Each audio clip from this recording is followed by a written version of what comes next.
معراج کی بات کرنے کا تو اب وقت آیا ہے، اس لیے کہ معراج کا سارا واقعہ تو مسجد اقصی کے گرد گھومتا ہے۔ سبحان الذی اسریٰ بعبدہ لیلا من المسجد الحرام الی المسجد الاقصی۔ حضور نے معراج کی رات مسجد اقصی میں نماز پڑھائی تھی، اور ایک بار پھر سے طیبہ سے فلسطین میں آ، راستہ دیکھتی ہے پھر مسجد اقصی تیرا۔ ایک بار حضور گئے تھے مکے سے مسجد اقصی، اور پھر حضور فرماتے ہیں جب میں واپس گیا نا تو کفار نے جو کہ مسجد اقصی دیکھی ہوئی تھی تو مجھ سے پوچھنا شروع کر دیا کہ مسجد اقصی کی کھڑکیاں کتنی ہیں، دروازے کتنے ہیں، پلر کتنے ہیں۔ جب انہوں نے سوال جواب کیے تو حضور فرماتے ہیں کہ رب کریم نے مسجد اقصی کو اٹھا کے میرے سامنے رکھ دیا۔ میں دیکھتا جاتا تھا، بتاتا جاتا تھا، کہہ لوں بات کر لوں۔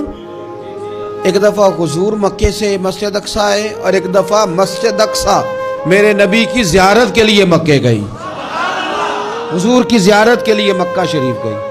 اور میرے نبی تو صرف کسی چیز کی طرف ایک دفعہ دیکھ لیں تو وہ رحمت کے پھول کھلتے ہیں۔ مسجد اقصی کی طرف منہ کر کے 17 مہینے میرے نبی نے نماز پڑھی ہے۔ مسلمانوں پتہ ہی کوئی نہیں، ہماری خبریں ہی اور ہیں، ہمارا درد ہی اور ہے، ہمیں پتہ ہی نہیں بم کہاں برس رہے ہیں، ہمیں یہ خبر ہی نہیں۔ اور میں اس دور میں تقریریں کر رہا ہوں جہاں سوتوں کو جگانا نہیں پڑتا، جاگتوں کو جگانا پڑتا ہے۔ سیانے لوگوں کو سمجھانا ہمارے ذمہ لگ گیا، کیا کریں؟ اس قوم کو سکھانا پڑتا ہے جسے پتہ سارا ہے، لیکن جان بوجھ کے آنکھیں ہماری بند ہیں۔ یہ مولوی کو بات کرتا تو لوگ کہتے دیکھو مولوی گالی دیتا ہے، لیکن اگر قائد اعظم محمد علی جناح کہے کہ اسرائیل امریکہ کی ناجائز اولاد ہے تو پھر تو تمہیں ہضم کر لینا چاہیے نا، پھر تو لیبرل کو بھی ہضم ہونا چاہیے نا کہ قائد اعظم نے کہا ہے، اور اس ناجائز بچے کو تم نے اتنی طاقتیں دے دی کہ وہ مسلمانوں کے قبلہ اول میں نماز پڑھنے والوں کو بھی نہ بخشے۔ کہاں گئی تمہاری وہ انسانی حقوق کی بڑی بڑی تنظیمیں، کدھر گئی؟ اور میرا پاکستانی میڈیا سے بھی سوال ہے، چند دن پہلے سیالکوٹ میں ایک واقعہ ہوا، ناانصافی ہو گئی جی، ناانصافی ہو گئی جی ایک بی بی کے ساتھ۔ ہر بندے نے شور مچایا، بڑے بڑے طوفان اٹھتے ہیں، کیوں ہوا جی کیوں ہوا؟ تو مسجد اقصی کی توہین ہو گئی تو پھر طوفان کیوں نہیں اٹھا؟ ٹاک شو کیوں نہیں ہوئے؟ بحثیں کیوں نہیں ہوئی؟ میں اس موم بتی مافیا کا کیا کروں؟ ان لبرل لوگوں کا کیا کروں؟ ان کے سپورٹروں ووٹروں کا کیا کروں؟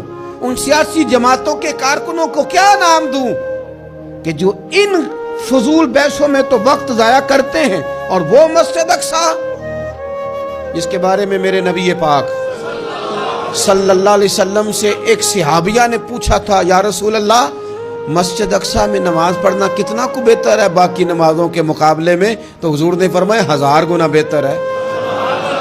بی بی عرض کرنے لگی سونیا میں جا تو نہیں سکتی، دل بڑا کرتا ہے۔ تو حضور نے فرمایا جا نہیں سکتی تو وہاں تیل ہی بھجوا دے، جس میں حاضری لگوانے کی حضور بات کریں جس مسجد میں۔ اور نبی پاک علیہ السلام نے فرمایا خاص کر کے سفر کرنا ہوا تو 3 مسجدوں کے لیے کرنا، ایک مسجد حرام بیت اللہ کے لیے، ایک مسجد نبوی کے لیے، اور تیسرا مسجد اقصی کے لیے۔